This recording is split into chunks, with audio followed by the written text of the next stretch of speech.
Hi folks, how you doing? It's Mitch from Hard Intentions YouTube channel. We also have HARDINTENTIONS.com where we sell shirts and other gear, hats, art, which I plan on doing a little bit more of now that we're back from our trip. So please check us out.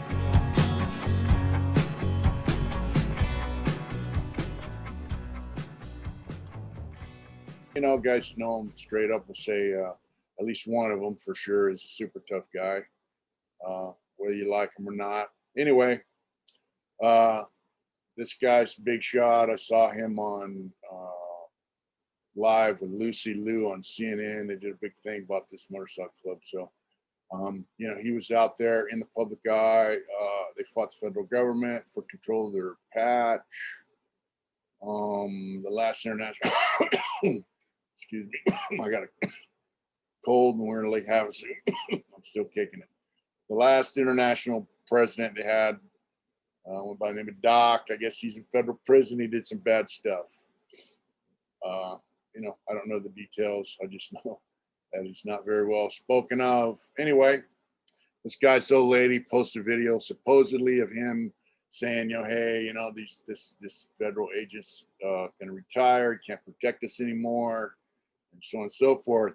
And so I guess him and her on bad terms. Video got posted and he's out of his motorcycle club on bad terms. He spoke with some guys on a telephone. They recorded it, supposedly posted it. I didn't really listen to it. You know, it's a big deal, you know, big can of worms. So,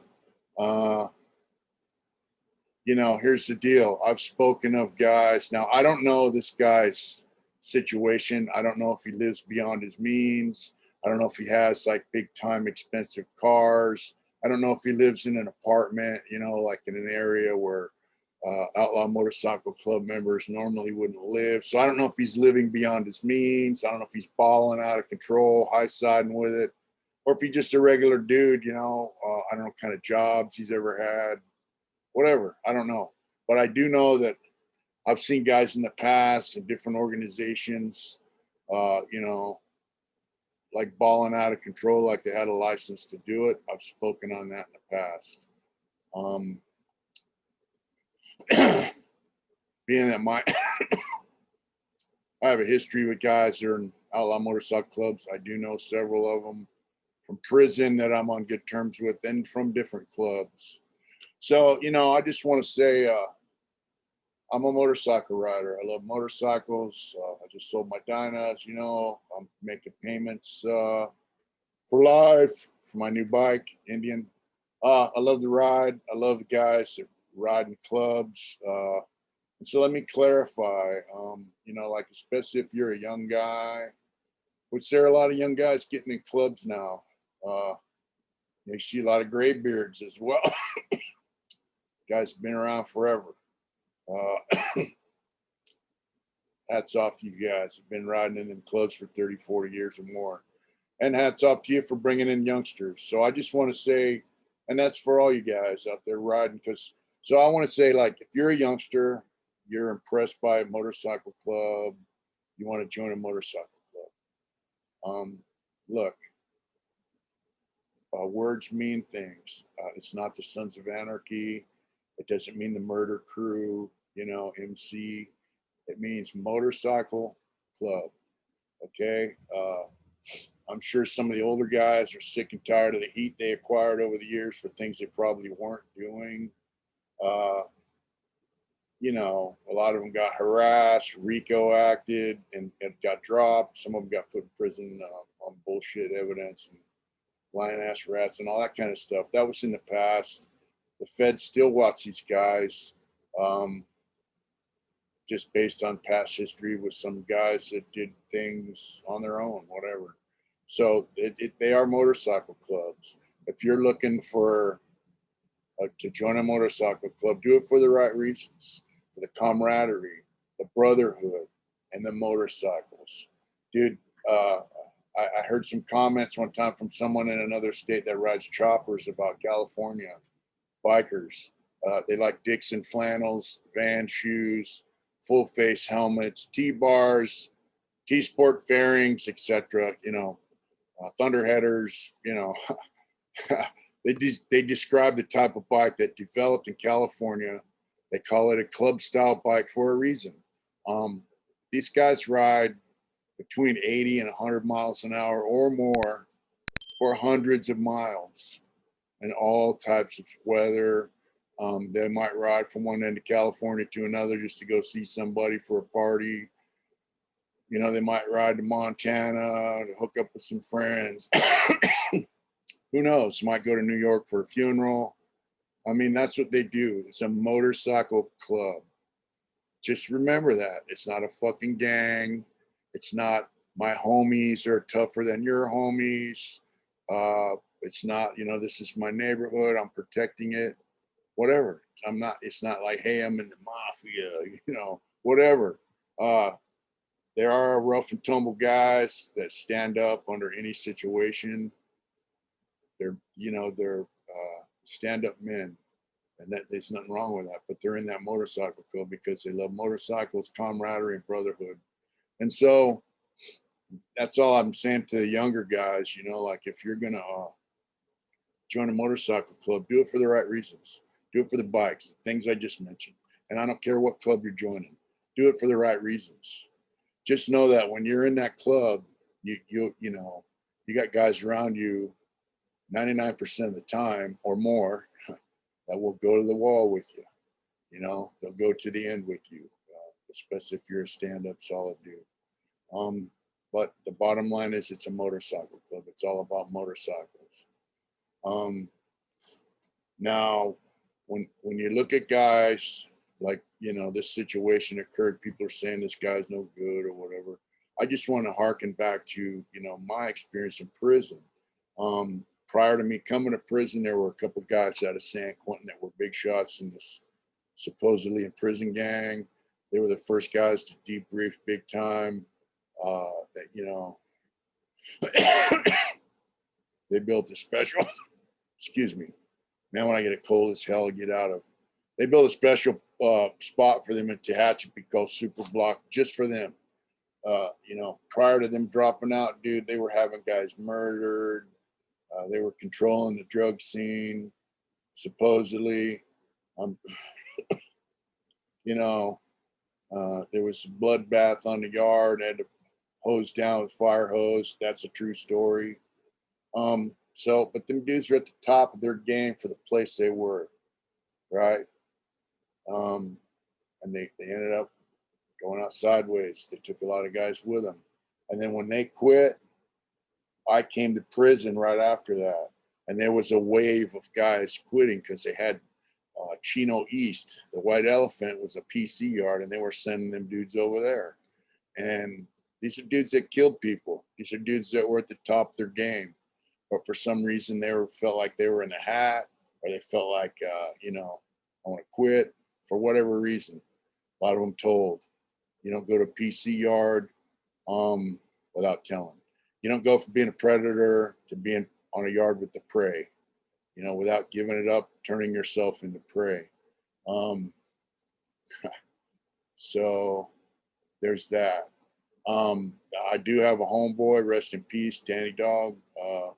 He quit. He basically quit. He didn't drop out. He let it be known, I'm done. Stayed on the yard, fought, you know, whatever, paroled. I'm talking Folsom Prison back in the 70s. Went back to prison. I know he was in Soledad, slapped some knives on the table, told folks, you know, hey, you guys got a problem. Let's fucking handle it right now. Nobody had a problem. I was on the main line with him at Donovan Prison in the 90s. And, you know, he died on the streets. But very few people, and, you know, I'm not saying he was at the top of his game, but he was a well-respected guy in the things that he was doing. Guys that are at the top of their game are not always greedy, power-hungry, egotistical guys. Sometimes they're just good dudes. And sometimes they might have a little bit of that, you know, which makes them who they are. You know, they refer to it as the alpha male. But, you know, I had a homeboy who was an older man. passed away of cancer, from San Diego, from the town I grew up in. They called him the Lord of Lakeside. And, you know, he was in a motorcycle club. He was at the top of his game. He went to prison several times because of it. And I'm sure his brothers rested easy knowing who he was and his character, and that he wasn't going to go out sideways. But he's not a guy who abused his position as a boss. Guys who abuse their position as boss and have guys out doing stupid shit that could get them in big time trouble and felonies. He knows about it, and he's behind making you do it. Just know this: he might have an exit strategy, which is your neck on a rope and him walking free. And I'm not saying that's what's going on with this video with this guy in this bike club. I'm just saying, for all for any organization, if you see criminal activity going on, or if you join because you want to be a part of that criminal activity, and then it gets really deep and you don't know what to do, so you just keep going along with it, and there's a guy telling you, hey, do this, do this, do this, guess what? There's videos on YouTube from the Department of Corrections from the very same type of guys debriefing and telling everything they know. All right. If you're in an outfit, I suggest if you want to do criminal activity, you're going to do it by yourself and don't tell anyone. Excuse me. Okay. I got a cold. While we're on the way, the cold's gone now. All the shit's in my lungs. And those of you who know, I got valley fever. In prison, my lungs are kind of tossed up. Which makes it hard to cough this shit out of my lungs. Yeah, so here's the deal too. I don't think that the video of him discussing his situation with his wife is all that's going on. When you have an outfit that's super big, worldwide, and you have a guy at the top running the show for everything, I'm sure there's guys under him who watch him. They might even do surveillance on him. Who knows? So don't think, you know, those of you who are following the story, don't think that the guys under him are stupid. Don't think the rest of his crew are stupid. They're not. So don't assume that you know what's going on just by watching that video or watching some bozo give his opinion about this, that, or the other, and he's not even from California. You know, or some guys who are not a part of the biker community. You know, whatever. It'll all pan out, and trust me, you'll be the last to know. But no, really, you know, I'm just speaking mostly to young guys, man, who feel, you know, the need to be a part of something. I had that same need when I was younger, and that's why I got involved with motorcycles, dirt bikes, and then Harleys, and then prison.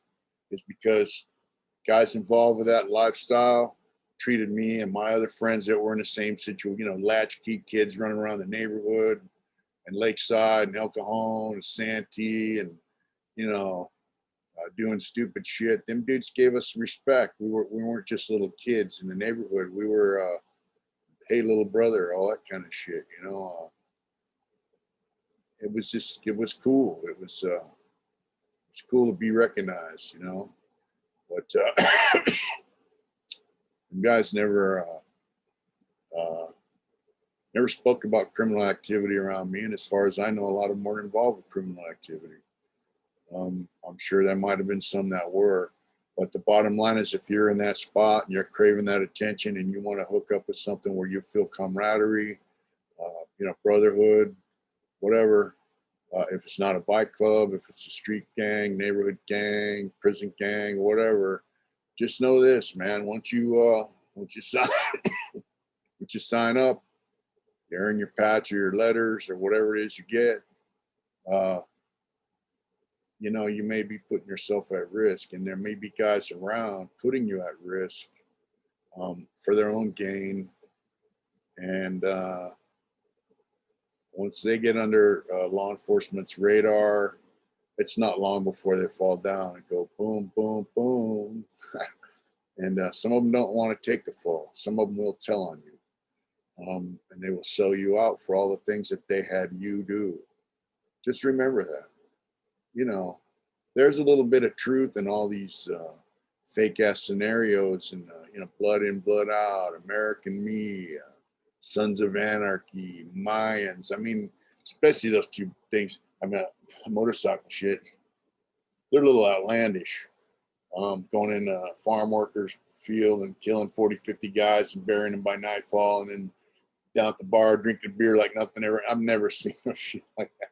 That's, you know, but there is a little bit of truth in every story on these TV shows, because they got guys who've been there, done that, writing a script for them. My friend Fred used to write for Sons of Anarchy, and he kind of quit because of the unrealistic portrayal of the biker lifestyle. And they told him, you know, hey, we got to spice it up and get people to watch. You know, they don't really care if it's true or not. But there's a little bit of truth in them things. You know, don't be shy about, you know, reaching out to organizations you feel are cool and happening, but don't also let yourself be somebody else's puppet so they can sell you down the river for the things that they made you do to be a part of that group. You know, back to the biker thing, man. You know, there's older cats and there's guys my age and guys younger than me that are in motorcycle clubs that I met either in prison or I met through people I knew that I met somewhere, you know, and they're in clubs, different clubs, and they're like, hey, dude, we're proud of you. They all tell me the same thing. We're proud of you, you know, because I'm out here living, and I'm like, you know, I'm not looking for criminal activity. I'm trying to do things right. I got the T-shirt company and all that, but I've had different jobs making money, and you know, I do DoorDash now to make some money. And they don't see me out there when I lose a job, you know, tracking down the connection, you know, so I can make some illegal money. You know, these dudes are about the motorcycles and camaraderie. So when you watch this video, this dude, this old lady videoed, and then this interview these guys did on the phone, recording him on the phone, which I didn't really listen to, you know, take it with a grain of salt. But just know if there is validity to it, which there may be, because they don't, you know, he didn't just get kicked out for nothing. But if there's some validity to it, just take heed. Like some other guy said on one of his shows, some people are not loyal to anybody but themselves. And you know what? Their behavior will show it. And the guys, just remember that. And the guys who are loyal to a fault, you know, and there's tons of them, especially in the biker community, in clubs and out of clubs. There are guys who are outlaw bikers that never join clubs. You know, a lot of them are loyal to a fault. You know, even if you're in the wrong, yeah, they might ride. They might ride. Excuse me. They might ride a beef for you all the way to prison, even if it carries a life sentence. You know, they might jump in a fight when you're getting tuned up for running your mouth in a bar by 4 or 5 dudes, and he'll get his ass kicked right alongside of you. You know, he might help you pay the rent when you lose your job and you got kids, an old lady, you need to pay the rent till you get your next hookup. You never know, man. There are guys in that community that will do just about anything for you. They share their heart with you, man. But like I said, their behavior will show what their true colors are. And the guys that are going to go out sideways, if you watch them, and if you look at the guys who went out sideways, you know, these guys that are going to go out sideways, their behavior will be just the same. Usually it's baller out of control, killer with a license, shot caller with, you know, no purpose, just keep your eyes open, man, and be careful. And don't do anything that could jeopardize your freedom unless you're 100% sure you're doing it for guys that would do the same for you. Just remember that. Use your head. When I say do it hard, I don't just mean, physically. Do it hard up here, folks. I love you. Thanks for watching. All you subs out there, man, that have subbed to our channel, our members, our Patreon guys, man, I just want to send a shout out to all of you for keeping this thing going for like a year and a half now. It just blows my mind. It's because of you. It's because of the Hard Intentions family. I'll admit quite a few of you, and it makes my day. Thank you so much. Guys, take care, and whatever it is you do out there, do it hard.